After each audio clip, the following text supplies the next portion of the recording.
ନା ହେଲା ପ୍ରଶାନ୍ତ କୁମାର ଦାସ। ଘର ହଉଛି କଟକ ଜିଲ୍ଲାର ଆଠଗଡ଼। ମୁଁ ପିଲାଟି ହେଇଥିଲି 8-10 ବର୍ଷ ହେଇଥିଲି, ମୋ ଗୋଡ଼ ଭାଙ୍ଗିଗଲା କହିଲି। ସେଠୁ ମତେ ସାର୍ କହିଲେ ଯେ ଗୋଡ଼ଟା ରହିହବନି, ସେପ୍ଟିକ୍ ହେଇକି ପାଚିଗଲା, ସଡ଼ିଗଲା, ଆଉ ଏଇଟା ହବନି, ଆଙ୍ଗୁଠି ଫଙ୍କସନ୍ କଲାନି। ସେ କହିଲେ କାଟିଦେବେ। ସେ କାଟିଦେବେ ଯଦି କହିଲେ, ସେଟା ବୋଉ ଆଉ ବାପା ସମସ୍ତେ ଥିଲେ, କହିଲେ ଏଇଟା କାହିଁକି ନେଇକି ଯିବୁ ଗଣ୍ଡିଟା, ଆଉ ଏଟାକୁ ତୁମେ ମହାନଦୀରେ ତାକୁ ଫୋପାଡ଼ି ଦିଅ, ମୋ ପୁଅକୁ ମୁଁ ନେବିନି।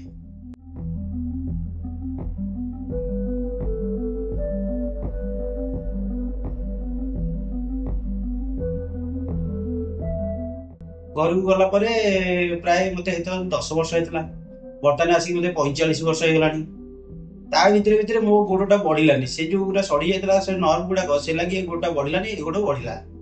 14 ମସିହାରୁ ଏଠି ଅପରେସନ କରିବାକୁ ସାର୍ କହିଲେ, ରିଙ୍ଗ ଅପରେସନ କରିବେ ବୋଲି।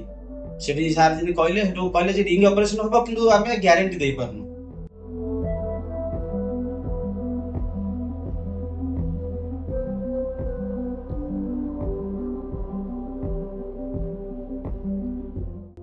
ଏବେରେ ମୁଁ ଯାଇଥିଲି, ସେ ସାର୍ କହିଲେ ନାଇଁ ଏଠି ମୁଁ କରିପାରିବିନି, ଆଉ ଜଣଙ୍କ ପାଖକୁ ପଠଉଛି, ଆପଣ ଯାଆନ୍ତୁ।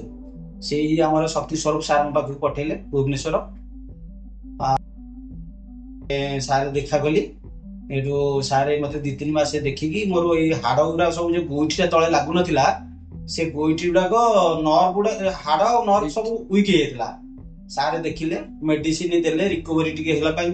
ତାପରେ 3-4 ମାସ ପରେ ମତେ ସାର୍ କହିଲେ ଆମେ ସର୍ଜରୀ କରିବା। ତ ସାର୍ ଆମର ଆଡମିଟ କଲେ। ଆଡମିଟ କରିକି ସେଠି ଅପରେସନ କଲେ। ଅପରେସନ କରିବାର ମୁଁ ହେଲା 19/9/24 ମୁଁ ଅପରେସନ ହେଲି, ସର୍ଜରୀ। ସେଠି ରହିଲି କିଛି ଦିନ ମେଡିକାଲରେ। ସାର୍ ତାପରେ ମତେ ଟ୍ରିଟମେଣ୍ଟ କଲା ପରେ ବର୍ତ୍ତମାନ ମୁଁ 4-5 ମାସ ଭିତରେ ବର୍ତ୍ତମାନ ଏଇ ଯୋଉ ୱାର୍କର ଛାଡିକି ଚାଲି ପାରୁଛି ଖାଲି ଗୋଡରେ। ପାଦ ମୋର ସିଧା ହେଇଯାଇଛି, କିନ୍ତୁ ଏବେ ମୁଁ ଭଲ ହେଇଯାଇଛି, ସମ୍ପୂର୍ଣ୍ଣ ଭଲ ହେଇଯାଇଛି। ସେ ସାରେ ମାନବ ସାଧାରଣ ନୁହନ୍ତି, ସିଏ ହଉଛନ୍ତି ଭଗବାନ।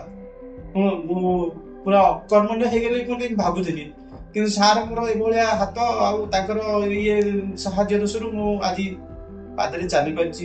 ଭଲ ଲାଗୁଛି, ମତେ ଖୁସି ଲାଗୁଛି।